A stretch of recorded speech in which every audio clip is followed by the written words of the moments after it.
What's up guys, welcome back to the channel and to another weekly 3D model. This week we're going to be making a painting, or rather an unfinished canvas. So without further ado, let's just jump into it. So I wasn't even planning on making this painting for this week's model, but I happened to come across this amazing piece of art from an artist named Emmanuele Biondi, which by the way is such a talented artist. You should check out his work, and also if you want to see the reference I use, they will be linked in the description below. But I love the idea of an unfinished piece of art, and I really wanted to recreate my own. So really big shout out to Emmanuele for inspiring this week's video and creating such an awesome piece of art. Now this piece he made was really well done and kind of intimidating, but I just loved all the details, so I basically just wanted to do the exact same thing and add a few extra things along the way, like the paint bottles and the stool and also all the paint. I wanted it to look really messy and have different colors of paint all over the model. So for the painting I used, it's actually a free to use image I found online titled, now I'm probably pronouncing this wrong, but Ansicht von Ischl, and this was originally a watercolor painting made in 1830 from an artist named Rudolf von Alt. It's a landscape painting of Bad Ischl in Austria, and I thought it'd be a perfect fit for this model. Not only is the painting just really well done, but it's also surprisingly difficult to find a free to use half painted painting online, so I got pretty lucky coming across this one. Now don't get me wrong, we could have made our own half-painted painting, but to be honest, I can't draw or paint that well, and honestly, I just didn't want to spend too much time on this, so we'll just be a bit lazy today and use this image for our painting. Now there are a few small things I would have done differently if I were to recreate this painting, or if I just had more time to invest into it, and I will go over those later on in the video, so stay tuned for that. Now before we get to those textures, we have to create the model, so let's continue blocking things out and slowly piece together this painting. Oh, and also this model and all the working files will be available on my Patreon, so if you're interested in seeing any of those, you can find them in the link in the description below. Alright, let's just continue modeling.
Alright, so that's basically all of the 3D modeling.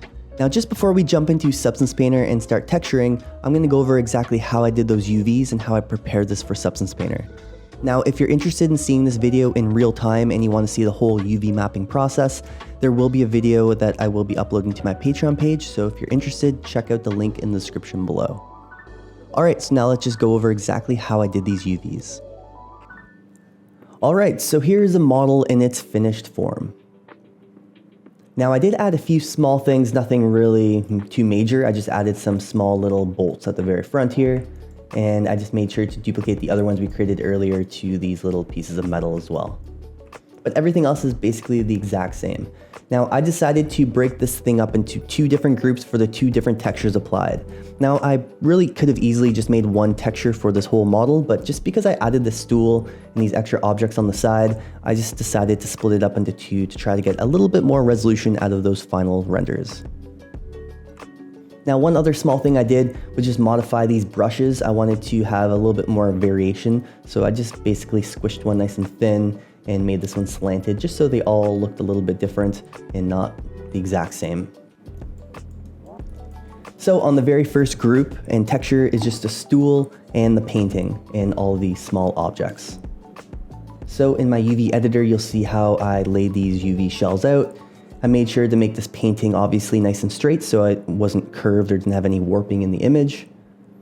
And I basically just tried to take advantage of all of that extra space I had in my UV editor. Now the second group and the second texture is just the stand. And that's pretty straightforward. I basically just UV'd and modeled one of these legs and I just duplicated that over to create the other one. So they're actually sharing the exact same UV space. Now if I were to come back and redo this model, I would have probably made this back leg its own space so it's not basically being overlapped by the front two. And the main reason for that is I found when I was applying all of the painting textures and materials in Substance Painter, I was having a lot of the repeating patterns on the back of the stand, and I thought for realism's sake, I feel like there wouldn't be a lot of paint on the back of these faces just because the paint would be coming from the front of this canvas. So what I would like to do in a perfect world would just, like I said, basically move these shells over so they're not overlapping, and that way I can just add different paint on this back leg so it didn't look the same as these front two. Now luckily, because how these legs are positioned, you're not really going to be seeing the same repeating patterns on them, so it worked in this case, but if you wanted to add that slight realism or extra detail, that's probably one little small thing I would have done differently. Oh, and one other small thing I decided to add was this indent on the side of the wood. Now this is something I easily could have done in Substance Painter just by adding like a black rectangle that ran the whole way down the side and then just adding some height or bump to it so it looks indented into the wood. But for some reason I really just enjoy creating these higher poly models, so I decided just to add it into the geometry. But it really wasn't necessary, but I just decided to do it anyways. And another small thing was the fabric. So I really simplified this just by keeping it very low in polys, but I feel like I could have added a little bit more detail to this and maybe just somehow made it look more fabric-like, but obviously we can get away with that in Substance Painter, but that's just a small thing. I feel like if I could come back, I would spend a little bit more time on these corners and how the fabric looks on the back. But that is basically it. That is how I did those UVs and how I prepared the model and a few of the things I would have done differently. Now let's just jump over into Substance Painter and we can start texturing. Alright, so now jumping over to Substance Painter, we can go ahead and load in our FBX file from Maya. And once that's loaded in and everything's looking good, we can go ahead and bake out those textures. Now when it came to the whole texturing process, I tried to keep this fairly straightforward. I used a lot of those smart materials that come with Substance Painter to start building up those base materials, and then I started tweaking them and adding different grunge and dirt effects over top of them by using fill layers and different masking effects. Now I did spend quite a bit of time just basically pasting colors of paint all over the objects, so you'll see at the end once all of those main meshes are filled in with textures, I start adding different layers so I can basically add different colorful paint textures or paint marks all over the object.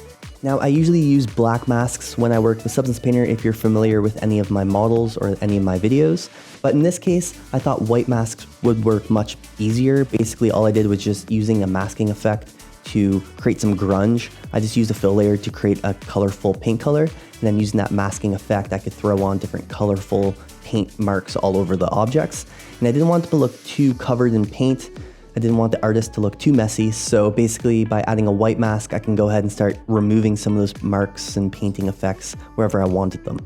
So you'll see when we get to that part in the video, I just basically take my time and start just slowly building up painting effects until it's nicely covered. Now this is definitely one of those models, the longer you spend, the better it's going to look. And that's usually the case for most 3D models out there, but just because this one had so many different colorful aspects to it and just different little details, I feel like if you spent a little bit more time having some cool brush strokes on the wood and on the canvas, you could have added a little bit more realism, but I was still really happy with how it turned out. And at the very end of this texturing process, I'm going to go over a few small things that I would have done differently if I were to come back and retexture. So without me dragging this on anymore, let's just start texturing this painting.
All right, so that's the whole texturing process that I did to create this painting. Now, really quickly, I'm just gonna go over a few small things I would have done differently that I think would have actually improved this model a lot. All right, so here is the model at the very end when we were finished all the texturing. I'm still really happy with how everything turned out, but there are a few small details I noticed that I would have done differently if I had to retexture it. Now, one of the main things I would have done differently is the amount of paint colors on this canvas and on this easel and just over the whole model. Basically, what I originally did was choose a few colors that I thought were basically showing in this painting. So I used green, this orange, red color, black, blue, yellow, just some basic colors. But what I would have done differently is add different colors and markings over the easel. So basically, as you can see, there's only 3 or 4 colors being used, but to act as if this easel is being used in the past and been basically used by an artist over different years or months, I would have added different colors that are not used in this painting. So I would add some pinks, some browns, some just purples, different colors, as if this artist was painting different pictures in the past and this easel has just been used a lot.